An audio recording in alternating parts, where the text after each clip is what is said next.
T20 ವಿಶ್ವಕಪ್ ಎರಡನೇ ಹಂತಕ್ಕೆ ಬಂದು ನಿಂತಿದೆ. 3 ಗ್ರೂಪ್ಗಳ ಸೂಪರ್ 8 ಎಂಟ್ರಿ ತಂಡಗಳು ಹೊರಬಿದ್ದಿವೆ. ಭಾರತ ಇರುವಂತಹ ಗ್ರೂಪ್ ಎ ನಲ್ಲಿ ಪಾಕಿಸ್ತಾನ ಹಾಗೂ ಅಮೆರಿಕದ ನಡುವೆ ಫೈಟ್ ಏರ್ಪಟ್ಟಿದೆ. ಈ ನಡುವೆ ಜಿಂಬಾಬ್ವೆ ತಂಡ ಅಚ್ಚರಿಯ ಎಂಟ್ರಿ ಕೊಟ್ಟಿದ್ದು, ಆಸ್ಟ್ರೇಲಿಯಾ ತಂಡ ಸೂಪರ್ 8ರಿಂದ ಹೊರಬಿದ್ದುಬಿಟ್ಟಿದೆ.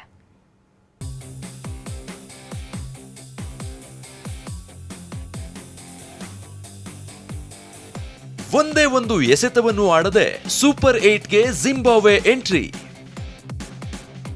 17 ವರ್ಷಗಳ ಬಳಿಕ ಸೂಪರ್ 8 ಹಂತದಿಂದ ಹೊರಬಿದ್ದ ಆಸೀಸ್ ನಿನ್ನೆ ಶ್ರೀಲಂಕಾದ ಪಲ್ಲೆಕೆಲೆ ಕ್ರೀಡಾಂಗಣದಲ್ಲಿ ಜಿಂಬಾಬ್ವೆ ಹಾಗೂ ಐರ್ಲೆಂಡ್ ನಡುವೆ ಟಿ20 ಪಂದ್ಯ ನಡೀಬೇಕಿತ್ತು.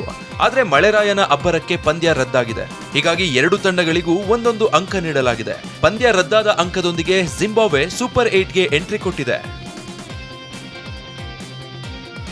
ಸದ್ಯ ಜಿಂಬಾಬ್ವೆ 5 ಅಂಕಗಳೊಂದಿಗೆ ಸೂಪರ್ 8 ಬಸ್ ಹತ್ತಿದೆ. ಆದರೆ 2021ರ ವಿಶ್ವಕಪ್ ಚಾಂಪಿಯನ್ ಆಸ್ಟ್ರೇಲಿಯಾ ತಂಡ ಒಂದು ಪಂದ್ಯ ಬಾಕಿ ಇರುವಾಗಲೇ ಸೂಪರ್ 8ರಿಂದ ಹೊರಬಿದ್ದಿದೆ. ಯಾಕಂದ್ರೆ ಆಸೀಸ್ 3 ಪಂದ್ಯಗಳಲ್ಲಿ ಒಂದನ್ನ ಮಾತ್ರ ಗೆದ್ದು 2 ಅಂಕ ಗಳಿಸಿದ್ರೆ, ಮುಂದೆ ಓಮನ್ ವಿರುದ್ಧ ಗೆದ್ರೂ 2 ಪಾಯಿಂಟ್ ಗಳಿಸಿ ತನ್ನ ಒಟ್ಟು ಅಂಕವನ್ನ 4ಕ್ಕೆ ಏರಿಸಿಕೊಳ್ಳಲಿದೆ. ಆದ್ರೆ ಜಿಂಬಾಬ್ವೆ ಈಗಾಗಲೇ 5 ಅಂಕ ಪಡೆದಿದ್ದು ಆಸೀಸ್ನ ಅಧಿಕೃತವಾಗಿ ಹೊರಗಟ್ಟಿದೆ. 17 ವರ್ಷಗಳಲ್ಲಿ ಮೊದಲ ಬಾರಿಗೆ ಸೂಪರ್ 8 ಹಂತವನ್ನ ತಲುಪಲು ಕಾಂಗರುಗಳು ವಿಫಲರಾಗಿದ್ದಾರೆ. ಕೆನಡಾದ ಪರ ಯುವರಾಜ್ ಸಾಮ್ರಾ ಶತಕ, ಸೂಪರ್ 8ಗೆ ಕಿವೀಸ್ ಎಂಟ್ರಿ. ಇಷ್ಟೇ ಅಲ್ಲ, ನಿರೀಕ್ಷೆಯಂತೆ ನಿನ್ನೆ ನಡೆದ ಕೆನಡಾ ವಿರುದ್ಧದ ಪಂದ್ಯದಲ್ಲಿ 8 ವಿಕೆಟ್ಗಳಿಂದ ನ್ಯೂಜಿಲೆಂಡ್ ಗೆಲುವು ಸಾಧಿಸಿದೆ. ಈ ಮೂಲಕ ವಿಶ್ವಕಪ್ ಹಣಾಹಣಿಗೆ ಕಿವೀಸ್ ಎಂಟ್ರಿ ಕೊಟ್ಟಿದೆ. ಆದರೆ ಈ ಪಂದ್ಯದಲ್ಲಿ ಭಾರತ ಮೂಲದ ಯುವರಾಜ್ ಸಾಮ್ರಾ ಕೆನಡಾ ಪರ ಶತಕ ಸಿಡಿಸಿದ್ದಾರೆ. ಇಂದಿನ ಪಂದ್ಯದಲ್ಲಿ ನಿರ್ಧಾರವಾಗಲಿದೆ ಪಾಕಿಸ್ತಾನದ ಭವಿಷ್ಯ.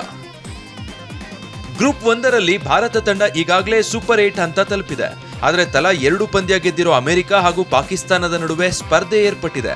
ಇವತ್ತು ನಮೀಬಿಯಾ ವಿರುದ್ಧ ನಡೆಯಲಿರೋ ಪಂದ್ಯದಲ್ಲಿ ಸೋತ್ರೆ ಪಾಕ್ ಮನೆ ಕಡೆ ಮುಖ ಮಾಡಲಿದೆ. ಒಂದ್ ವೇಳೆ ಗೆದ್ರೆ ಸೂಪರ್ 8ಗೆ ತಲುಪುವ ತಂಡವಾಗಲಿದೆ. ಫೆಬ್ರವರಿ 21ರಿಂದ ಸೂಪರ್ 8 ಹಂತ ಶುರುವಾಗಲಿದೆ. ಈಗಾಗಲೇ 4 ಗ್ರೂಪ್ಗಳ 7 ತಂಡಗಳು ವಿಶ್ವಕಪ್ ಕನಸನ್ನ ಮತ್ತಷ್ಟು ಬಲಿಷ್ಠಗೊಳಿಸಿಕೊಂಡಿದ್ದಾರೆ. Mahesh, sports bureau, TV9.